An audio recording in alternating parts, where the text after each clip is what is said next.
Hi, where I share with you what it is like to live and work in China. First of all, I want to share with you the great news that I have reached 30,000 subscribers. Finally, that was a very long 29,000.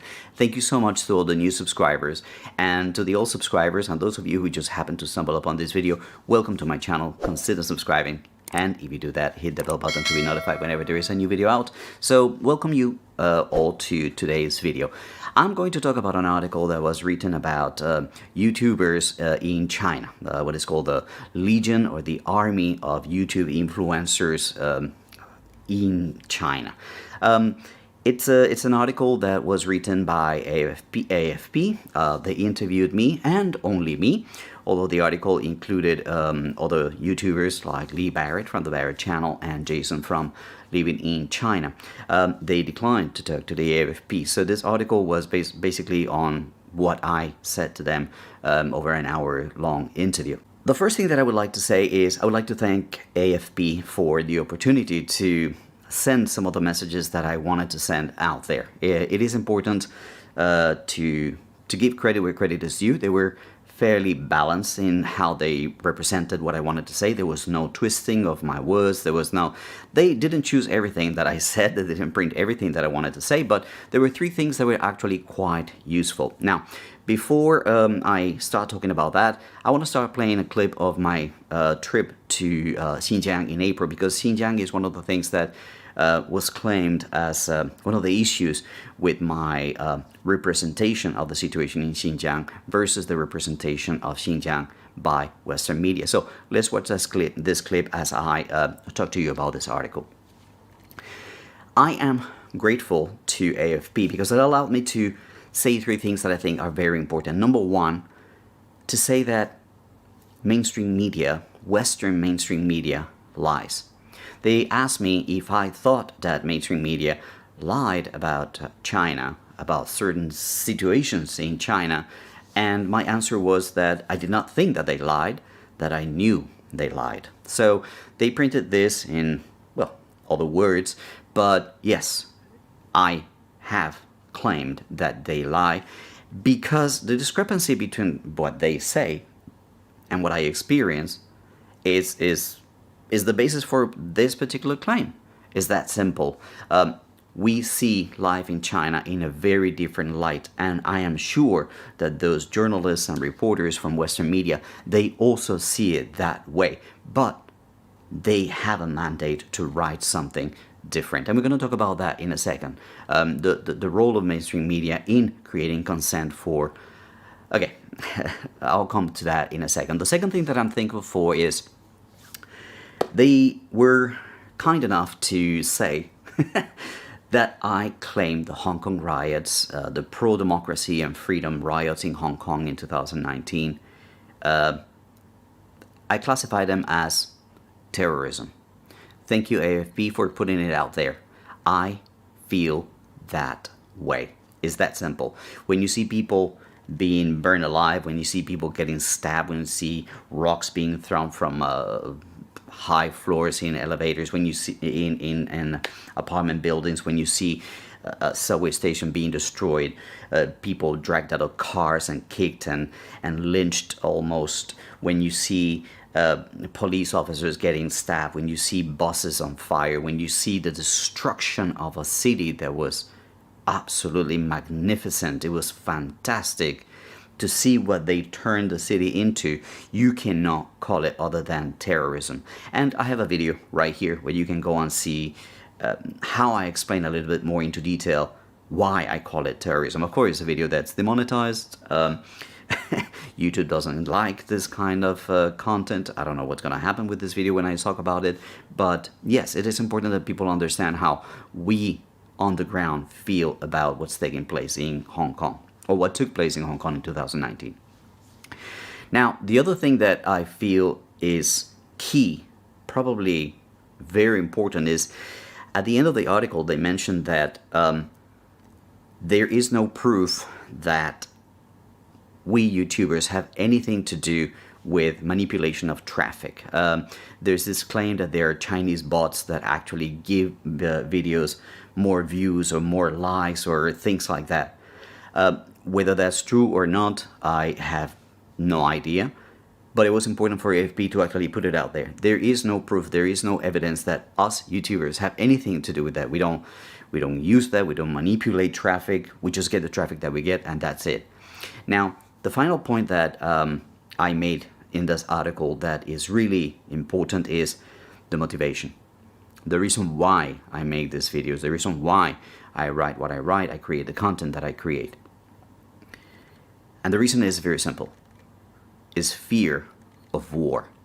Fear of a conflict between Western countries, America, the UK, NATO allies, the Five Eyes, and China, which would be based on lies.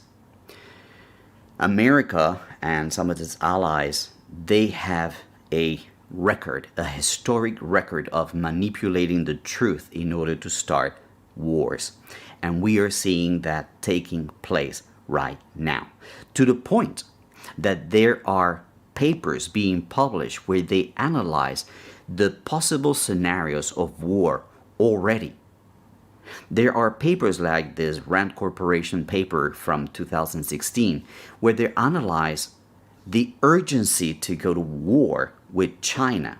This paper was written 5 years ago, and in it they say that they expect that by 2025 the military gap, the gap of military loss will be almost insignificant by 2025. What does that mean? China developed something called the A2 AD. A2 is the anti-axis aspect of their military, which is basically blocking ships and planes and all these military equipment to come into China. And AD is aerial denial. So they don't have access by air either, drones and satellites and things like that. So the more China develops this A2 AD infrastructure, the less capable America will be to actually have victory, an easy victory, control and have a dominance if a war were to happen. So it is imperative for the United States to get to this war as quickly as possible. Ask yourselves, why is it that there was an escalation of friction between China and the United States since 2016? It's interesting to ponder. It's interesting to ask ourselves. They see that as the days go by, as the years go by, that gap, that differential, that buffer of comfort when it comes to winning a war or not, or losing it, or dragging it for extended periods of time, it diminishes. It gets almost to zero. They calculate that by 2025, if there is a war, this Rand Corporation paper, the US would suffer heavy losses, while China will be faced with very heavy losses. So the difference is almost nothing. Everybody will be losing. So how does America go to war? We know that media plays a very important role in creating consent. The losses of life, the losses of infrastructure, the expenditure, the expenses, the slowing down of the economy has a price, and society has to pay that price. So in America, they need to rally support for a war. That's why it's really important to get people out there believing that China is the enemy. There are many mainstream media outlets doing that, and there are many influencers, YouTubers out there doing exactly the same. So we are just little pieces of all this puzzle. They want to go to war because they need it. We want to stop war because we don't want it. So when AFP allows me to express how I feel about this, that's something that I'm grateful for. Now, onto some of the things that I was not too happy about. It has more to do with the wording of things. Silly things and a little bit more serious things. Number one, they were not able to use my name correctly. My name is Fernando Muñoz Bernal, with Muñoz Bernal being my last name, Bernal being my maternal last name, and Muñoz being my paternal last name. It is a tradition in Western countries to use the paternal last name, or paternal and maternal together. So the fact that they call me Bernal all throughout the article is like, you couldn't ask me? How do I want to be referred to? They also, for example, refer to me using the term English teacher. That's interesting because there is a connotation out there about English teachers just being losers. They know this. They're culturally aware of these things. Even though I gave them so much information about how they could represent me. For example, I own a language training center. I have the longest running English training center owned by a foreigner in the city, 17 years on. It's different to be an English teacher and to be a business owner, a business entrepreneur. I am also an honorary citizen here in China. They didn't mention that. So the choice of how we are going to present this particular individual begs the question, why didn't they say those things? Why did they choose to just leave it as a English teacher? That's another thing. Let us continue with some silly things that they did. As I mentioned earlier, I was the only person that they talked to. Yet you will not find a single picture of me in any article by any media that bought this syndicated article. None. There's photos of other bloggers. There's photos of Lee Barrett, photos of Jason Lightfoot. There's photos of a whole bunch of people. Not a single one of me. That's weird. But even further, there is a photo used by Hong Kong Free Press, hey, hkfp.com. They bought the article and they put it on the website, and the photo says my name, Fernando Muñoz Bernal, sourced from a screenshot, and the screenshot is a screenshot of the Barrett's channel. I mean, come on, man. I mean, do you know what I'm saying? It's little things, stupid things, but in the end, it's just unprofessional things. Let's call it that way. Unprofessional. Now, perhaps the most concerning thing is the wording that was used to refer to us. They refer to us as a legion of YouTubers, as an army of YouTubers. Different countries use different words. And this is connected to the way we relate to state media. We are not an army or a legion. We're just people who create content and talk to each other. So if I make videos and you make videos, say, hey, why don't we do something together? And then we are going to do a collaboration, which means that your audience will see my video and hopefully they'll subscribe to my channel. And then my audience will see your video and hopefully they'll subscribe to your channel. So that's how two people come together and start working together. And then he has a friend which he has collaborated with. So he introduced me to that friend and we do that too. And then become 4 and then we become 5. There are groups on WeChat that have hundreds of members. People who are in China or outside of China, but they're content creators based in China or that have China as a commonality. So that's basically how it takes place. I personally was a member of some of these groups, but I removed myself from many of these groups because I think the negativity and the hate it's so high in some of those groups because not everybody has the same opinion. Not everybody has the same political views. Not everybody likes the same things or the same people.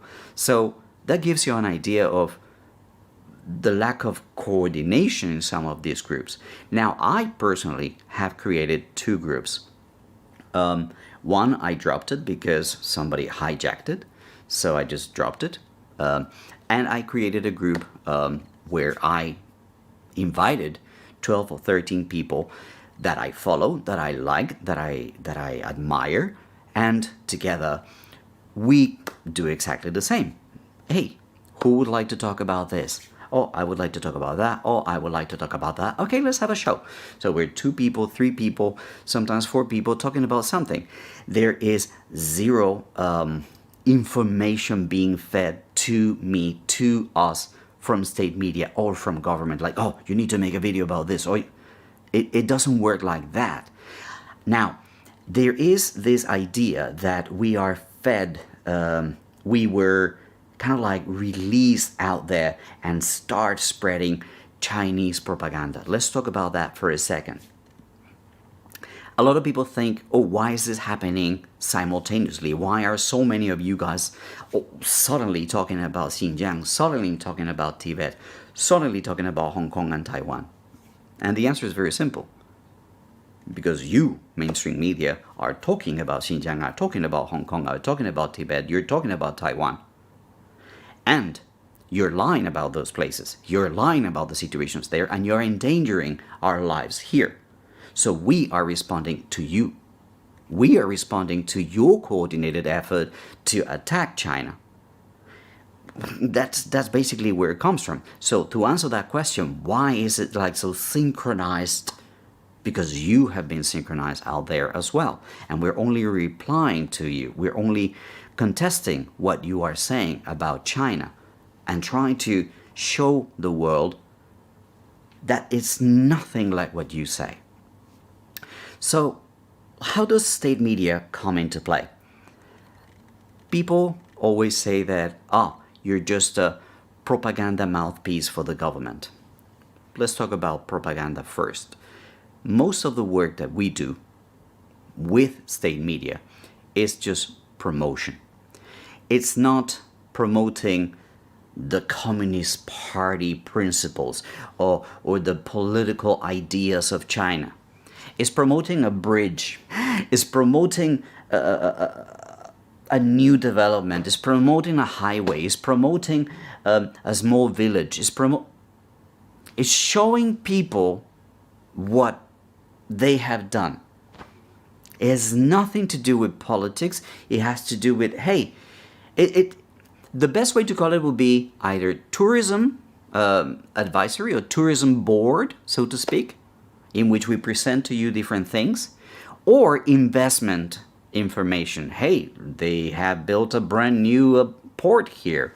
Hey, this is how they're doing COVID testing in the city, or whatever. It's not about politics. It's about things that are tangible and that you can see. So we're only showing you things. That's about it. So that's a very important part. But the question about how do we get these gigs? How do we get these opportunities? Because the question is very valid. Are we used by state media, or do we use state media? We're going to get back to that in a second.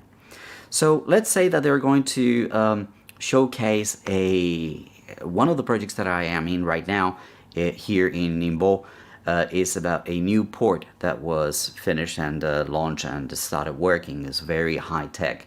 So they call me and say, hey, would you like to come here and help us showcase this port? And I said, sure. How does one land a gig like this? Very simple. I make content that they like. They did not participate in the creation of that content. It's content that has come from what I like to call love of country. Content that comes from my love and concern for the well-being of Chinese people. When they see that, they think, hey, this guy has several qualities that we appreciate. One, as I just mentioned, love of country. Two, a certain ability before the camera. Three, a certain audience that might be of help for the work that we want to do. So why don't we contact him? So they find a way to contact the people that they want to work with.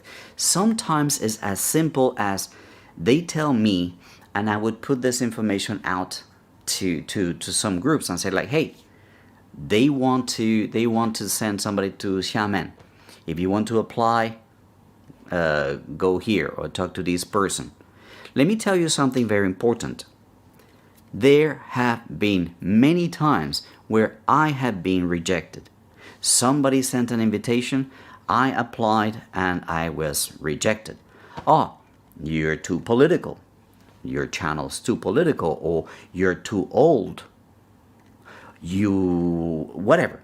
I've been rejected many times for different reasons. I have also rejected offers. I've been invited, but it just doesn't fit my schedule, or I'm not interested in that, or do you know what I'm saying?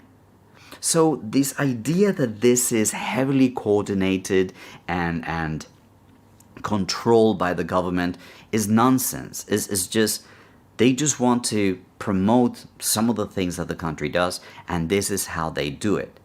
It's not a network, because that's a word that was used in the article. It just, when you say network, it sounds like mafia, like manipulation. Nothing like that. They're just trying to find people who have a certain set skills, abilities before a camera. That's about it. Now, here's a very important thing to consider, and with this I'm going to wrap up this video. Am I being used by state media? Or am I using state media? I think it's both. I think when they invite me on one of these projects, some of my viewers will see something that they want to see. We made a video with Jerry Gray and Mario Cavolo talking about media. The link is going to be here. It's a very interesting video. Why do they want us? Why do they want foreigners in their videos? So if you watch the video, you'll understand that it could be just validity, it could be just variety, it could be access to another audience. There are many reasons why they would want us to be in the media. Maybe we see things differently. Maybe we have a different perspective on things that might be interesting to their audiences as well. That's that side. Now, what about my side? What do I get from this? Well, I get exposure, because they're going to put my face, my name, my YouTube channel onto millions of eyes out there. And that's going to be beneficial for my channel. That's going to be beneficial for me personally. So they're using us and I'm using them. It's just a win-win cooperation that has nothing to do with politics. And perhaps the last thing that I would like to say is one of the things that was mentioned by an expert that was quoted in this article, saying that the state media or the government, they takes our message and they translate it into Chinese, and then they get millions of views. Is that them using me? Well, in a way, they find value in what I'm saying, so they take my video, translate it, and present it to their audiences, which are way, way larger than mine. There are videos that I have taken from my clips and that have millions of views. I've never had one of my videos have millions of views. But what happens when they do that? Well, for whatever reason they choose to do that. But for me, those millions of people, now they've heard about me. Now they know about me. So a few of those viewers might trickle down to my channel, which will make it grow. This is why I am not opposed to this. And the key thing here is the direction in which the information is flowing. They're not telling me what to say. I am saying what I think, and they are finding it valuable, so they amplify the message. It's that simple. So, guys, I think that I ranted long enough.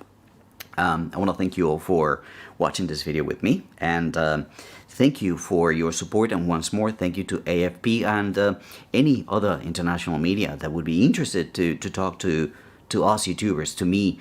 You can contact me on the email right here, and I'll be glad to let you know our experience, my experience here in China.